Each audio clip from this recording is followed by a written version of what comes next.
Thank you, Ben, and thanks Farm Riders for again putting on a fantastic function, and more importantly thanks everyone for attending.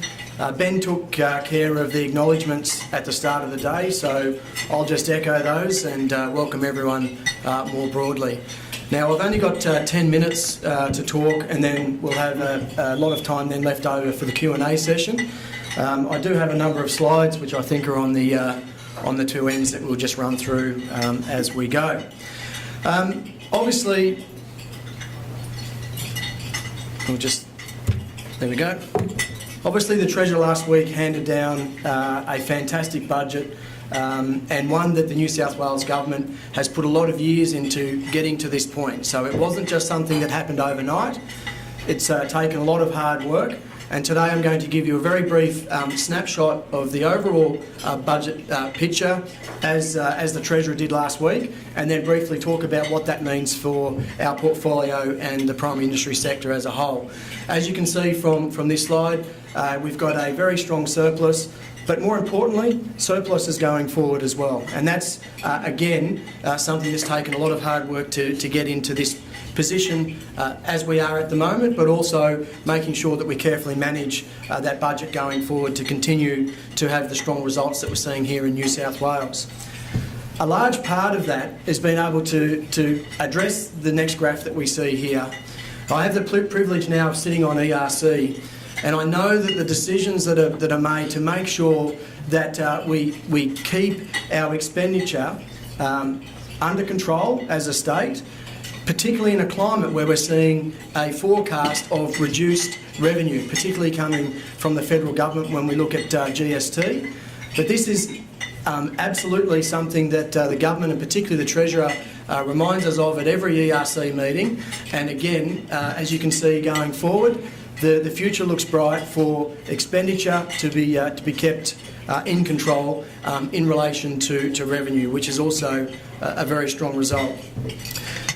We also have New South Wales powering ahead in comparison to some of the other states, and when you look at the growth that we have in New South Wales, the national average sitting around 2.8, and we have New South Wales powering ahead at 3.5%, and again growth looking strong as we go forward.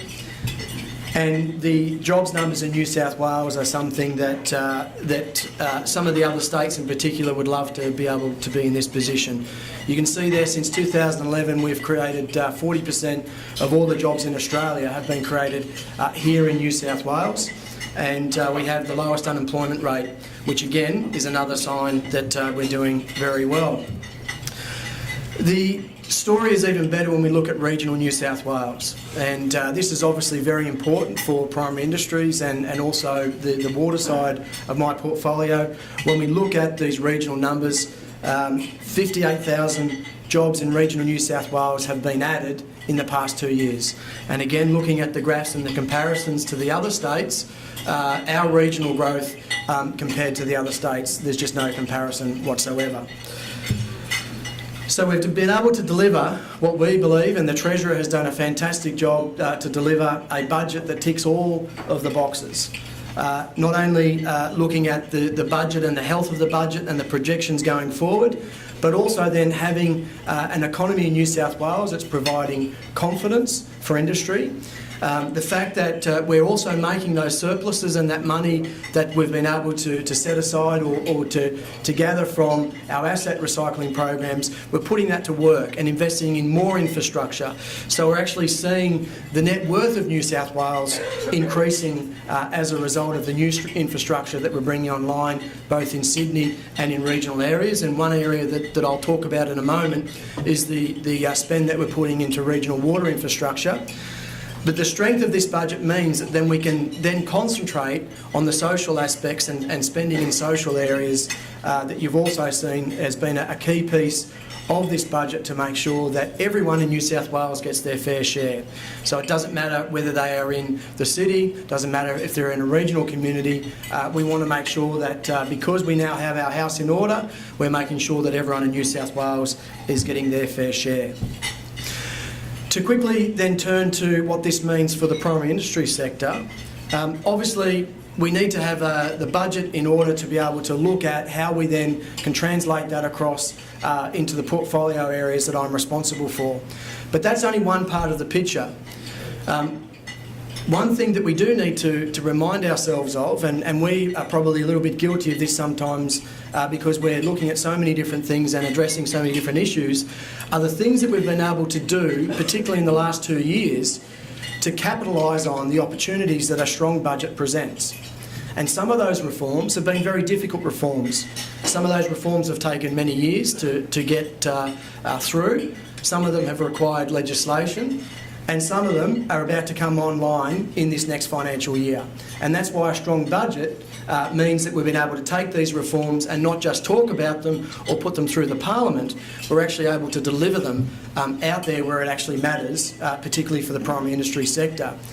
Reforms like our biodiversity changes that we'll see coming online in August, and a strong budget means that we're able to allocate resources into making sure that the implementation of that policy is done in an effective manner and it's done in a way that is going to be user-friendly for particularly our farmers. Looking at the Biosecurity Act that will be switched on the 1st of July. Another change that we put through the Parliament in late 2015 that will be implemented this year, and obviously that we need to gear up for. Our commercial fishing reform we're going through at the moment, and by the start of December we'll have, for the first time in New South Wales, linked the allocation of shares to an actual effort or part of the resource for our commercial fishery sector in New South Wales to guarantee their viability. Our Safe and Secure Water program, which I'll come back to in a moment, but also those other areas that we're seeing strong progress in New South Wales that we've been able to put through, whether it's Murray-Darling Basin reforms, which I'll probably return to as well, or if it's standing in a paddock last week to see the first field of poppies popping up out of the ground.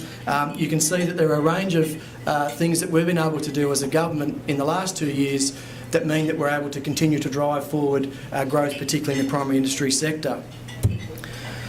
So what does that then mean for the budget? We've done a lot of work, the Treasurer and the whole Cabinet have done work to get the budget in order. We've driven things at a policy level, particularly with our agencies like the Department of Primary Industries and LLS. And then we get to a position where we need to be able to allocate resources into the areas that matter. $182 million, record amount of funding that's been allocated to local land services, who will play a key role in the implementation of not only our biodiversity reforms, but also in some of the changes when we look at our biosecurity changes that will start next week. $75 million for our Farm Innovation Fund. It's a little bit dry across the state at the moment. We hope it doesn't return to some of the drought periods that we've seen in years gone by. But while we are here and in a strong position, we're helping farmers invest in the infrastructure on their farm that they need to build the resilience so that when things do turn bad, they're able to accommodate and continue on, whether it's keeping a hold of quality breeding stock on farm, whether it's been able to store grain, because they've been able to invest on farm through the Farm Innovation Fund, which has been a very successful program through the New South Wales Government. $65 million over 10 years, co-investment with GRDC to have a look at how we can continue to drive research and development in areas that are absolutely critical to the viability of some of our farming operations here in New South Wales. One of the things that was quite evident when you sit down and you chat to staff that are usually on program-based funding models is that they probably spend half of their time doing the research and the other half is writing their funding application form to be able to then be re-employed next time around. This is going to be $130 million through a partnership with DPI and GRDC to give a bit more certainty to that sector. It's historic for this country to be able to see an investment this size in R&D, and something that when we turn up and we look at some of the new varieties of chickpeas or some of the other developments that have been done in conjunction with GRDC, that's why we're seeing some of the positive numbers that we'll see in a moment. A good budget means that you don't just get to be able to allocate resources to spend, but a good budget means that you can start to remove some of the taxes that are maybe some impediments or something that get under the skin of particularly our farmers. $13 million over 4 years to remove the stamp duty on crop and stock insurance. Again, can only be delivered for the sector because we've been able to get our house in order. So then the Treasurer starts looking at taxes to remove. This is a fantastic one for our farming sector. Again, making sure that farmers are able to look at how they better prepare and protect themselves, and by removing the stamp duty off some of these insurances, hopefully that can continue to allow the sector to become more resilient. $10 million for the weeds action program, again coinciding with what we're doing in the biosecurity space, but $6 million for our young farmer business program, something that has been an absolute success, something that has been done in some large parts in conjunction with New South Wales farmers. And we have Brendan and Claire that are here today who are participants in that young farmer program. And this is about making sure that we set up a network, we provide the skills and the resources for our next generation of farmers to be able to then walk in and be able to talk to their finance institutions, understanding business planning and how to set themselves up for success into the future. And already what we've seen in this space is giving us a lot of optimism as to where the next generation of farmers in this state are going, and that's why allocating $6 million to further strengthen and build upon that program is something that we think is a valuable investment. And again, a budget that's strong means that we can not just think about today or just tomorrow, we can think about the next generation. And $6 million into this area is going to go a long way to do that. That's a very brief snapshot for the primary industry side of things.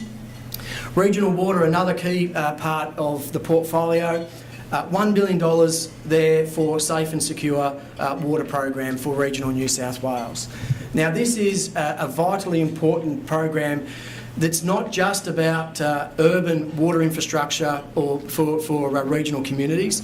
It's also there to look at water storages and some of those other types of smaller irrigation type schemes that may be applicable to fall under this spending.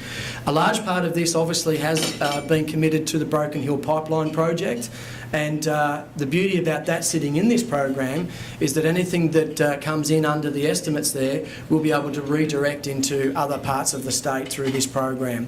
$1 billion for regional water is a very welcome announcement that was made. We've got communities out there, unfortunately still in 2017, that have subpar water treatment or filtration systems, but also looking at how we get better at spending our buck in this water space is something that, again, we're pretty excited about. A lot of the other spending that you see there in relation to regional water, a lot of it is dovetailed in line with the Murray-Darling Basin Plan, and the fact that New South Wales does, regardless of what you may read by some commentary in the media at the moment, is committed in this space. But we are committed to do this in a way that leaves communities that are going to have a future when they walk behind, when this is said and done. This is an investment in a triple bottom line approach. It's not just about taking numbers on a spreadsheet and saying that's been returned to a particular area. It's about being as efficient as possible, having enough certainty for our regional communities and particularly our producers, and making sure that we have a healthy river system as a result. So New South Wales is committed to that. Last 2 weeks ago in Canberra, we were able to get all of the ministers in the MDBA to agree that we believe that we've made the 650 downwater contributions for our SDLs. I'm expecting that the BOC officials will be notifying that by the 30th of June, and that's an important aspect for New South Wales because it means that we start to get some of that certainty, particularly on the downwater. We've said all along that we want to participate in this, but we participate through efficiencies, through the spend on infrastructure, not just coming in and unstrategically buying water out of communities, and we'll do so in a way that takes communities along with us. So we believe that we're on track, and commitment from the New South Wales Government for spending in this area underpins that. The budget is absolutely focused on us continuing to reach our objective of increasing the growth, 30% growth in New South Wales primary industries by 2020. How are we going on that? We're on track. And as you can see, where we were at 2014-15, 15-16, 16-17. And we're absolutely committed to this growth. Some governments or government agencies get nervous when you start putting targets. DPI, particularly through the Industry Action Plan, said no, this is where we're going, and everything that we're doing in the sector, including this budget, is absolutely targeted towards this growth in the sector. But in order to do so, we need to be able to have a look at what areas we need to concentrate on. And what you'll all see in front of you is a red book. And this is a bit of a shout out to the DPI team, particularly those in the economists within DPI, because one thing that we need to make sure is whether it's an investment in genetics, whether it's a policy decision around something like rice vesting, or whether it's a future argument or discussion that may have an impact on a sector, we need to know, number one, what that sector is worth in New South Wales, and number two, how we can continue to work with that sector to drive the growth. And when you look at a number of the areas there, we've started to touch on that as a government. Even forestry, we put our forestry roadmap out there, which is showing the way forward for the growth of forestry in New South Wales, both in hardwood and softwood. This is about us understanding what each sector is worth. It's also then about us understanding where do we come in and help, but more importantly, where do we get out of the way as a government. The team at DPI have also been able to break this down into the regions. And this is fantastic data that some of you will be seeing for the first time. Knowing what we're good at and knowing where it is are also key components of how we can continue to work with industry to foster a culture where industry is doing everything it can to drive itself forward. In the red book that you will see is that they've been able to capture a lot of this data and then do some forecasting. Now, previously, when we've looked at data, particularly when it looked at commodities, it's always been looking back. But the economists and the team through DPI have been able to have a look at a whole range of data sets at different points throughout through the whole supply chain to be able to come up with some forecasting. Forecasting so that we know where the growth areas may be or what sectors may be struggling. Forecasting so we know what dollars we need to be putting in as a government into research and development programs. Forecasting though also to know what industries to talk to and when.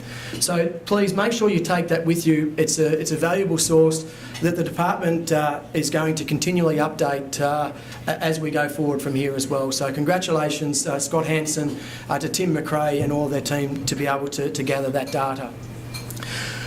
But why is this important? This is important because we now, I think, have a better understanding of the role of government, particularly through our agencies and DPI, to be able to see what our strengths are. You hopefully now see a Department of Primary Industries in particular that's an innovator, that's a gatherer of data and interprets the data, but also has strong links with industry. That also hopefully flows through into the policy setting that you see coming out of our office and how we address issues, particularly as a government. So today is about celebrating a strong budget, but that's only part of the picture. The other parts of the picture have been able to have a policy setting or contacts and links with within the private sector to be able to have a target where we're all working together in the right areas to drive that growth, particularly in the primary industry sector.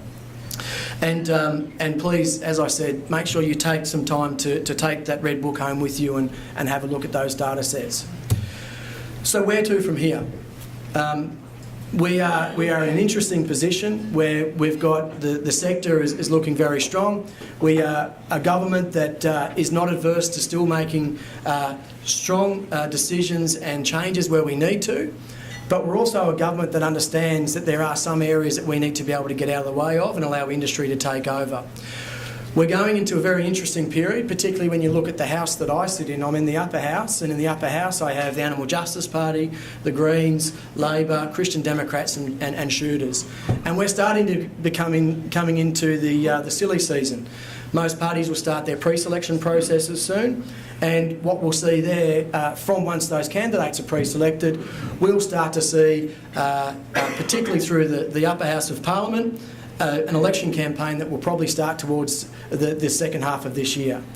What you won't see from us is a race to the bottom, because the temptation for those others, whether it's a simple example like animal welfare, where they'll be racing to the bottom to try and come out with the most outlandish things to try and get the media attention, because they're all working themselves out internally and chasing after similar pieces of the pie. But what you will see for us is a strong commitment to build upon what you've just seen there today with those numbers. A government that continues to value the role of primary industries in New South Wales. A government that will continue to remind people, particularly in our cities, the value of primary industries, not just to the New South Wales economy, but to the social fabric and the general well-being of everyone in New South Wales. As Trade Minister and Minister for Industry, you'll also see a continuing narrative about, it's not just about what we produce here in New South Wales, it's about being able to take it to our other international markets and also talking up what we do well. It's a bit of a clouded and cluttered atmosphere sometimes when you start to talk about our international partners, but in New South Wales we need to get a bit clearer on what we do, particularly in the primary industry sector, and that's something that I hope that you'll see coming forward. I've spoken at forums like this before about our competitive advantages around food safety and biosecurity. We'll continue to talk those up, but we'll also add some other aspects as we go forward. So where to from here? I know the New South Wales farmers said that the budget, I think the headline was business as usual. Well, that's right, because we're doing a good job and things are looking good for the sector. So we're just going to take the business as usual compliment from farmers and we're going to add to it. And because I take it as a compliment, because if it was a cut or if it was focusing on areas that we shouldn't be focusing on, then that would be a worry. But when we all look at the numbers and the data tells us that the sector is going well, when we're putting through the reforms that we've spoken about for a long time, then absolutely it needs to be business as usual, because the alternative is the biggest threat to that business, and that's what we're here to protect. So I'll keep it at that. I hope I haven't been too long. I've tried to be as quick as possible to get through to the panel discussions. Thanks everyone for coming along, and look forward to many more opportunities to speak to farm riders in the future. Thank you.